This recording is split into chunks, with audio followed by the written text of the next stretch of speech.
बिल्कुल सईद काजी साहब, ये अब पार्लियामेंट के अंदर जो कुछ हो रहा है, आपके ख्याल में पार्लियामेंट के बिजनेस को चलाना कितना आसान या मुश्किल रहेगा जब आप सड़कों पर मौजूद हैं? अगरचे इमरान खान भी ये कर रहे थे, पाकिस्तान तहरीक-ए-इंसाफ भी सड़कों पर मौजूद थी, पार्लियामेंट का एक वक्त तो उन्होंने बाइकआउट कर दिया, इस्तीफे देने की बात हो गई, लेकिन अमली तौर पर ये पार्लियामेंट तो आगे चलती नजर आ रही है ना आपको? देखिए, अभी आपने कहा पार्लियामेंट के बिजनेस को कैसे चलाया जाए। बात यह है कि पार्लियामेंट आपके बिजनेसेस चलाने के लिए अब मुख्तस हो चुकी है। सवाल क्या है? सवाल यह है कि अभी सारी बातें हमने की, अपने अपने एंगल हैं सबके, मगर यहां एक पॉलिटिक्स जो है एक बड़ा महंगा और ल्यूक्रेटिव बिजनेस बन गया है, और जो अंदर जाता है जब बाहर आता है तो पता चलता है वो दुनिया का सबसे कामयाब तरीन या तो हाउसिंग सोसाइटियां बनाने वाला है या शुगर मिलें लगाने वाला है। अब वो माल बन गया। अब चूंकि सरमाए की इतनी सराहियत है, और खासतौर पर काले धन की इस सियासत में और हमारी रियासत के अंदर भी, कि अब वो माल आ गया। चुनाचे अब क्या चीज तय करती है कि आप पॉलिटिकल लीडर हैं? मैं पॉलिटिकल लीडर हूं, मैं बिलियनेयर हूं। अब इसका लाजमी नतीजा है कि जो मेरा बेटा होगा वो अगला मेरी पार्टी का हेड होगा। अभी सवाल उठाया ना कि हमारे दोस्तों ने और मेरे अब्बास भाई ने कि भाई ये क्या कहानी है। तो ये बात ये है कि ये पहली बात, ये पॉलिटिकल पार्टियां रही नहीं है, अब ये लिमिटेड कंपनियां हैं, ये कारोबार की तरह चलती हैं। आज जो लड़ाई हो रही है, बड़े वैलिड सवाल भी हैं जो हम रियासत से पूछ सकते हैं और पूछे भी जा रहे हैं, लेकिन ये जो सवाल पूछे जा रहे हैं इनकी तय में आपकी और मेरे हकूक की कहानी है। किसी ने कहा है स्टेज पर आके कि यार यूनिवर्सल हेल्थ केयर आइन में लिखा हुआ है, पानी दो, रोजगार दो। ये किस बात की लड़ाई है जिसपे हमारी सारी स्क्रीनों को उन्होंने ऑक्यूपाई कर रखा है? ये मेरी लड़ाई लड़ी जा रही है या किसी की औलाद की लड़ाई लड़ी जा रही है? देखिए, आज के मकासद कितने घटिया और छोटे हो चुके हैं। सियासत तो पैगंबरों का पेशा था, तकदीरें बदल देने का पेशा था। ये कब से अच्छा, अब सवाल रहा कि जी ये एस्टैब्लिशमेंट बड़ी बुरी है। अच्छा जी, ये आज अभी ये हकीकत आपके ऊपर मुनकशिफ हुई है, तब मुनकशिफ नहीं हुई थी जब एक बाकायदा साफियों को हायर किया गया था और जाली तौर पर आपकी शख्सियात को मीडिया में तामीर कर रहा। इनमें से कोई आदमी ऐसा है जो लीडर बनने की कोई क्वालिटी हो उसमें? मैं नाम किसी का नहीं लेता, मुझे बताएं ये लीडर बन सकते थे अगर रियासत इनके पीछे ना होती? ये काउंसलर जो है वो भरते जो है वो जीत नहीं सकते थे। मतलब आज जितने लीडर आप देख रहे हैं, मुझे बताएं कोई बहुत बड़ा स्टेट्समैन है इनमें? कोई हेनरी किसिंजर है, व्लादिमीर लेनिन है, लियोन ट्रोट्स्की है, मुझे बताएं कौन है इनमें?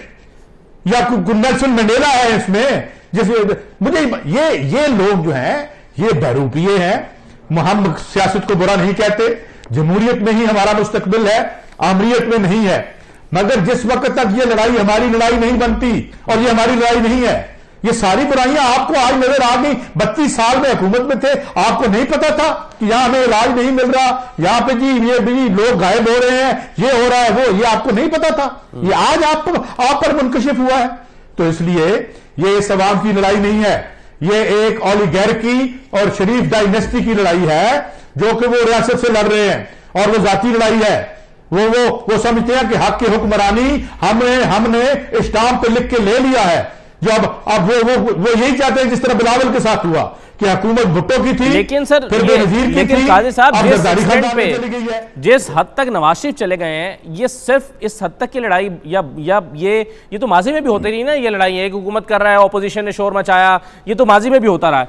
लेकिन जो अब नवाज शरीफ ने लाइन ले ली है, जिस हद तक चले गए हैं, वो शायद अब कुछ और हासिल करना चाहते हैं, खाली इक़्तिदार या वो बदला ले रहे हैं, क्या कर रहे हैं वो? देखें, जो हासिल होगा तो तारीख भी देखेगी, हम भी देखेंगे, और हम मामूली से साफी के तौर पर रिपोर्ट भी कर देंगे जो होगा। लेकिन अपनी कॉन्स्टिट्यूएंसी से लड़ पड़े हैं। ये कॉन्स्टिट्यूएंसी ना होती तो ये जब सिलेक्शन हुई थी, जनरल हमीद गुल ने सारी कहानी सुनाई है मुझे, कैसे इनको लेके गए थे और कहा था कि आज से आप हुक्मरान हैं।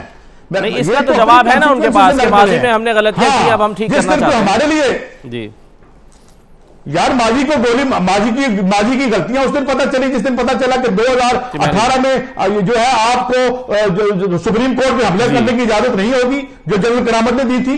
आपको लोहे के चने नहीं बनने दिया जाएगा। सुप्रीम कोर्ट जो फैसला करेगी वो लेटर एंड स्पिरिट में इंप्लीमेंट होगा।